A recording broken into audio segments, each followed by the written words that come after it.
KKR के खिलाफ RCB की हार पर फूटा इन दिग्गजों का गुस्सा। विराट कोहली की धीमी पारी को देखकर इन दिग्गजों ने लगाई जमकर लताड़। क्या सच में आरसीबी की हार की सबसे बड़ी वजह विराट की वो धीमी पारी ही थी? आरसीबी की हार पर क्या बोले क्रिकेट दुनिया के तमाम दिग्गज पंडित? जी हम बात कर रहे हैं रॉयल चैलेंज बेंगलोर बनाम कोलकाता नाइट राइडर की। एक ऐसा मुकाबला जिसमें आरसीबी के लिए जीतना जरूरी था पॉइंट्स टेबल की रेस में और भी अच्छी पोजीशन पाने के लिए। लेकिन इतिहास इस बात का गवाह है कि पिछले 6 मुकाबले जो रॉयल चैलेंज बेंगलोर ने अपने कोलकाता के खिलाफ घर पर खेले थे, रॉयल चैलेंज चिन्नास्वामी में खेला था, वो 6 के 6 मुकाबले हारे हैं। कोलकाता के खिलाफ रॉयल चैलेंज बेंगलोर को हार का सामना करना पड़ा है। लेकिन इस मुकाबले में ऐसा कुछ देखने को मिला जिसने हर किसी को हैरान कर दिया, वो थी विराट कोहली की बल्लेबाजी। अब उसी को लेकर आड़े हाथ लिया जा रहा है। तमाम क्रिकेट पंडित बयान दे रहे हैं और इस आरसीबी की हार पर क्या कह रहे हैं दिग्गज, विराट पर क्या आ रहे हैं बयान और किसने क्या कहा, चलिए आइए आपको बताते हैं इस खास रिपोर्ट में। लेकिन आगे बढ़ने से पहले हम आपकी राय जानना चाहते हैं, क्या आप भी मानते हैं विराट की वो धीमी पारी थी आरसीबी की हार की सबसे बड़ी वजह? कमेंट सेक्शन में जरूर बताइएगा। तो जी हाँ, आरसीबी के लिए अब दिक्कतें धीरे धीरे बढ़ती जा रही है क्योंकि आरसीबी ने 3 मुकाबले खेल लिए और उसमें से 2 में हार का सामना करना पड़ा है। अगर 1-2 और हार मिल गई तो वो प्लेऑफ की रेस से शुरुआत में ही बाहर होते हुए दिखाई दे जाएंगे, इसमें कोई दो राय नहीं है। अगर इस मुकाबले की बात करेंगे तो आरसीबी ने पहले बल्लेबाजी करी और जहां विराट कोहली के साथ कोई और खिलाड़ी टिक न सका, केवल विराट अकेले खेलते रहे और विराट की पारी पहली गेंद से आरसीबी की 20वें ओवर की आखिरी गेंद तक चली। नॉट आउट लौटे 59 बॉल पर 83 रन की पारी विराट कोहली खेलते हैं, जहां मात्र 140 की स्ट्राइक रेट थी। उस वक्त हर कोई क्रिकेट की दुनिया में ये कह रहा था कि विराट कोहली की पारी स्लो पिच पर आई है। स्लो पिच का मतलब उस पिच पर जहां बैटिंग करनी इतनी आसान होगी नहीं। लेकिन हैरानी तो तब हुई जब कोलकाता के लिए सुनील नारायण ने 213 की स्ट्राइक रेट से 22 गेंद पे 47 रन जड़ दिए और आरसीबी ने पहले ही ओवर में 18 रन लुटा दिए। 10 गेंदों पर पहले आरसीबी को पड़ चुके थे 30 रन। मैच आरसीबी वहीं हार गया था। पूरी कोलकाता टीम ने 17 ओवर से पहले 183 रन के लक्ष्य को चेज कर लिया और विराट की इस पारी की बात सोशल मीडिया पर सवाल उठाए जा रहे हैं। फैंस को समझ नहीं आ रहा है कि आखिर आरसीबी को हार मिली तो मिली कहां? क्या विराट की वो धीमी पारी थी हार की वजह? तो क्या आरसीबी की गेंदबाजी थी वो हार की वजह? और इस पर ही तमाम क्रिकेट पंडित दिग्गज बयान दे रहे हैं। सबसे पहले जानते हैं आखिर क्या कहा फैफ डू प्लेसिस ने इस हार के बाद विराट पर। केकेआर के खिलाफ मिली हार के बाद आरसीबी के कप्तान फैफ डू प्लेसिस ने पोस्ट मैच प्रेजेंटेशन में कहा, अजीब बात है, पहली बार हमने खेला तो विकेट मुझे 2 गति वाला लगा था। जब वो गेंद फेंक रहे थे तो हम संघर्ष कर रहे थे। हमने सोचा कि ये एक अच्छा स्कोर है, ये जानते हुए कि शाम को ये थोड़ा आसान हो सकता है।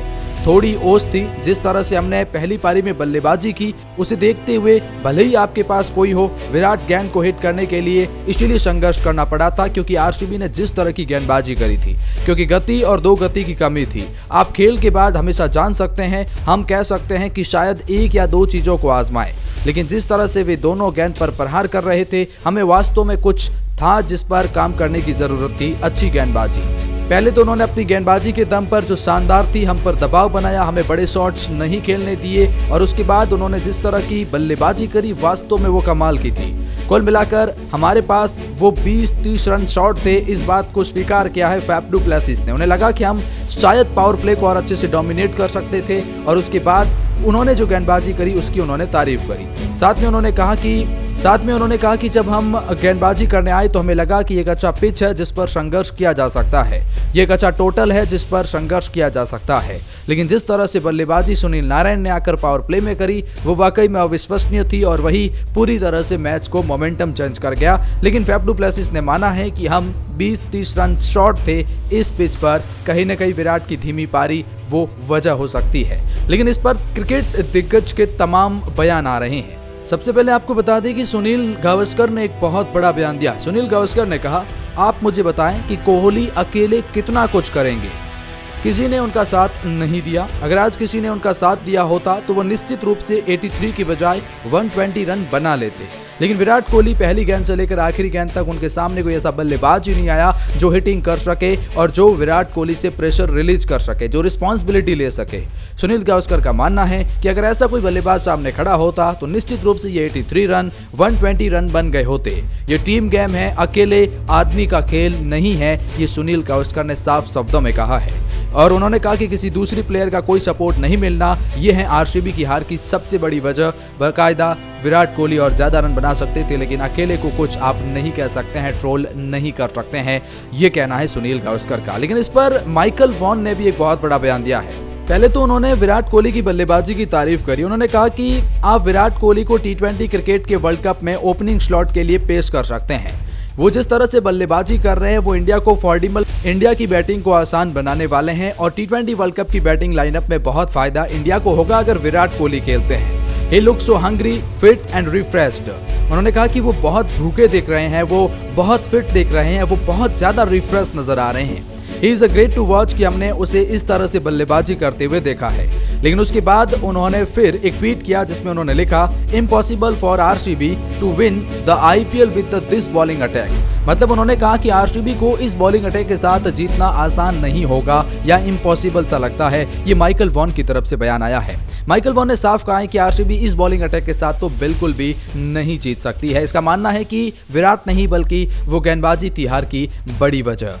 इस पर इरफान पठान ने भी एक बहुत बड़ा बयान दिया है। इरफान पठान ने पहले तो कहा कि विराट कोहली की बल्लेबाजी बेहद शानदार रही है। जरूर दूसरी इनिंग को देखने से हमें ये लगता है कि वो पहली पारी और अच्छी हो सकती थी, वो कुछ ज़्यादा रन हो सकते थे, लेकिन अकेला आदमी पूरी तरह से मैच को नहीं बना सकता। ये टीम गेम है। जिस तरह से सुनील गावस्कर का मानना था वैसे ही इरफान ने माना। फिर इरफान ने कहा कि मुझे ऐसा लगता है कि पावर प्ले में किसी और गेंदबाज का इस्तेमाल किया जा सकता था। गेंदबाजी थोड़ी अच्छी नहीं रही। कप्तानी में भी कुछ ऐसे फैसले फैप ने लिए जो खास नहीं थे और उसकी वजह से उन्हें ये मुश्किलों का सामना करना पड़ा है। तो ये कहना है इरफान पठान का। केविन पीटरसन ने भी माना है कि जिस तरह की बल्लेबाजी विराट कोहली कर रहे हैं वो अनबिलीवेबल है, वो बहुत ही शानदार दिख रहे हैं, अच्छी बैटिंग टच में नजर आ रहे हैं।